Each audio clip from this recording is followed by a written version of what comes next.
যে কোনো মূল্যে নির্বাচনটা নির্বাচন, এই জিনিসটা আমাদের বুঝতে হবে। যদি এক্ষেত্রে আমরা ব্যর্থ হই তাহলে আমাদের যে গণতন্ত্রের যে অগ্রযাত্রা, যেটার দৃষ্টান্ত আপনারা প্রতিষ্ঠিত করেছেন বিগত 7ই মার্চের সাধারণ নির্বাচনে, সেটাও ক্ষুণ্ণ হয়ে যেতে পারে। যে আমরা আশা করব আগামীতে আমাদের প্রত্যেকটা নির্বাচন সুন্দর সুষ্ঠু হবে।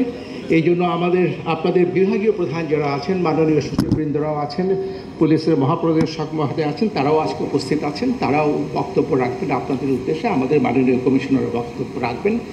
আশা করি আমরা পরস্পর মত বিনিময়ের মাধ্যমে আমাদের করণীয়গুলো নির্ধারণ করতে পারব এবং আসন্ন নির্বাচনগুলো, উপজেলা পরিষদের নির্বাচনগুলো, আরও যদি কোনো নির্বাচন থেকে থাকে ইউনিয়ন কাউন্সিল ছোট ছোট, সেগুলো যেন সুন্দর সুষ্ঠুভাবে হয় এবং আমরা যেন এই জিনিসটাকে প্রতিষ্ঠিত করতে পারি যে বাংলাদেশে গণতন্ত্র আছে, আমাদের নির্বাচনের মতোই হয়ে থাকে, ভোটাররা ভোটাধিকার প্রয়োগ করতে পারেন।